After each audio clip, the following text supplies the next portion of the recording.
Okay do. So Iskandar family or Glenn Iskandar ang nagmamay-ari ng tawag nito. Wait lang, paano ba to? So Iskandar family ang nagmamay-ari nitong Royal Mandaya Hotel tsaka yung Matina Enclaves. Kita anong floor? Third floor. Alright. Ito din ang poolside. So since lang no, na puntahan lang din naman natin kanina yung sa may arcade sa Illustre Street, Davao City, yung bagong demolished na area na yun na almost nasa mga siguro half hectares din yun, no? Okay, so napag-alaman natin, doon lang natin nalaman kanina na yan na nga ang nagmamayari pala nitong Daseya is si Iskandar family. Shout out pala sa kapatid ko dyan, no? So siya yung dahilan ba't ako nakapunta dito dati, nakapag swimming pool, no? Nakapag breakfast buffet at nakapag ligo. So ito pala yung room rates nila. So matagal na rin yun, no? Balikan na 2005. Tagal na. So dahil kanina Iskandar family is siyang owner. So Iskandar family ang owner ng Royal Mandaya Hotel, Matina Enclaves and Daseya. And napag-alaman ko rin na ang Daseya is Davao, pala siya, homegrown na business, no, or conglomerate itong Iskandar family. Tapos siya, nationwide ang kanyang business. So last kong punta dito 2005. So such a long time ago. Ito ba yun? Sana ito yun. Wait lang. Ano ba tong pinuntahan ko? Tama ba to? Sana ito nga talaga yun, no? Sa third floor daw eh. So yun, gym area. So bata pa lang si Glenn Iskandar, no? 47. I mean, mag-57 pa lang siya. Tapos ito yung poolside. Wala lang, gala lang tayo dito. Sayang, may picture ako dito dati. Bata ko pa noon.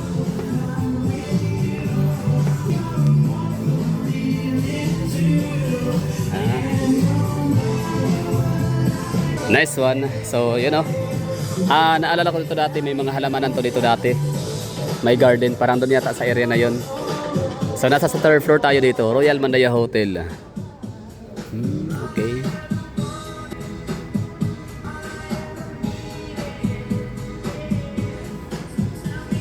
Sayang, hindi ko na mahanap yung ating tawag nito. Yung ating picture kung saan naligo tayo dito dati, tapos breakfast buffet. So thank you sa aking kapatid, no, kasi nga pina-experience sa akin dati, bata pa ako noon, teenager. So yan lang. So itong meron pala akong doon sa aking vlog na nagpalipad ako ng drone doon sa may Riverside.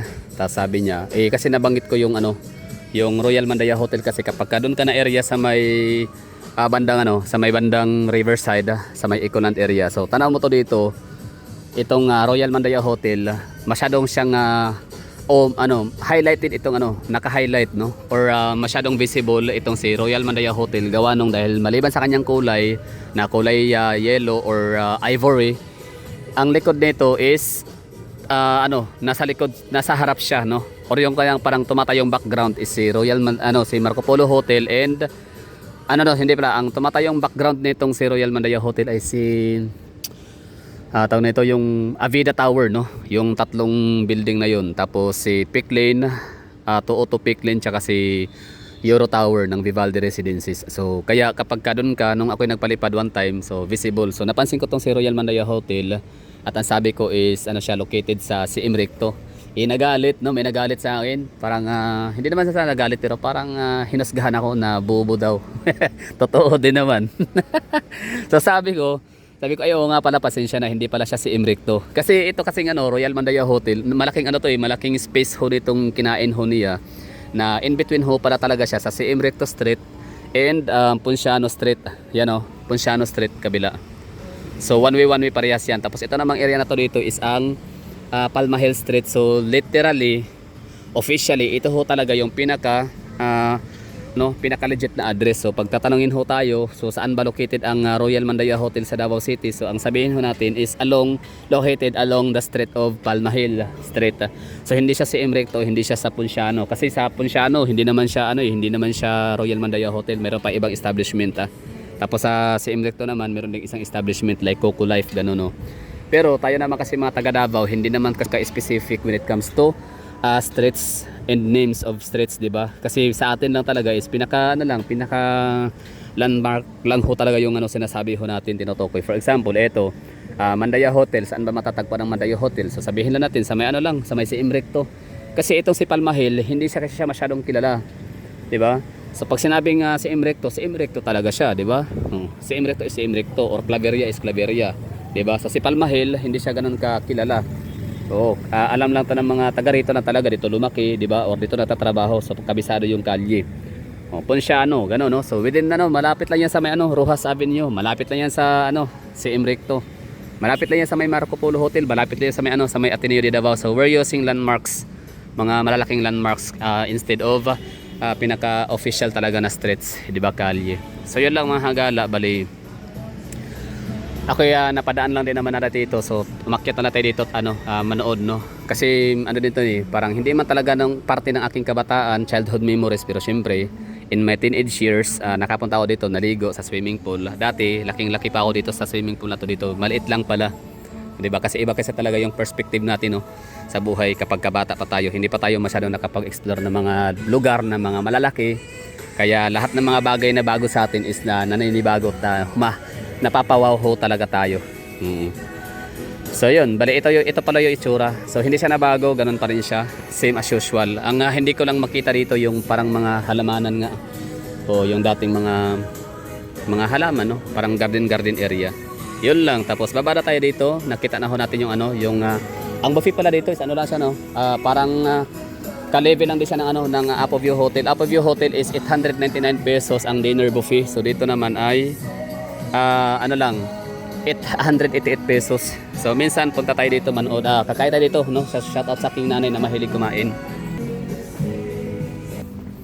So yun, meron ditong merong bar, no. So may tinanong ko yung barista o yung tawag diyan, basta yung natatrabaho, kung pwede ba ditong uminom, kasi hindi naman to dito public areas, di ba? Hindi siya daanan, so maaaring walang curfew.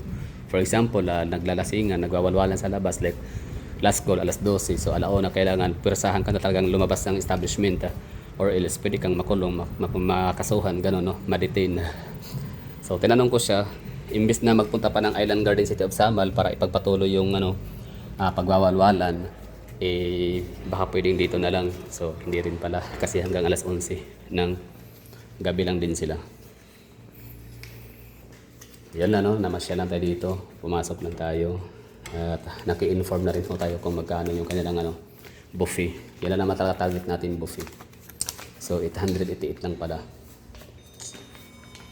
buong yan, linggo. Hindi kagaya sa Apoview Hotel na mas mahal kapag weekends. Apoview Hotels, masarap ang pagkain nila doon, the best. Ground floor. Iskandar family. Yan lang, no? So Royal Mandaya Hotel, quick tour sa loob. So mga pagkain nila, okay lang din, no? Parang sila, pwede kong mai-compare or maihahambing or mahahalin tulad ang pagkain nila sa sa Grand Bensing. So yan, no, ang room rates ho nila dito, 3,000 or 4,000 pesos ang superior room. Yan na yung pinaka-afford nila, pinaka-affordable, no, pinaka-cheapest na kwarto. Okay.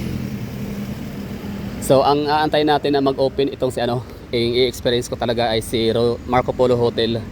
So ngayon kasi meron na tayo means. So may sahod tayo sa YouTube, di ba? So pwede na tayong avail ng kwarto nila, mag-experience sa Marco Polo Hotel at malaman natin kung mahal ba talaga siya, kung magkano. Ngayon hindi pa muna natin siya ma-explore kasi nga siya ay under renovation, under construction pa. So yun lang siguro, maraming thank you sa mga nanonood. Okay na tayo dito ha. So Royal Mandaya Hotel. O nga pala, itong Royal Mandaya Hotel na to, suki to ng ano, mga alam yung mga mga taga ibang probinsya na pupunta ng Davao pag mayroon silang gagawing mga congregation, convention. So dito yan sila nakastay. Halos lahat dito, ito yung suki nila. Grand Minsing tsaka itong Royal Mandaya Hotel. Kuha lang tayo ng ano, ng thumbnail. Okay, so thank you for watching. Uwi na talaga tayo nito, sure na. Bye bye, ingat.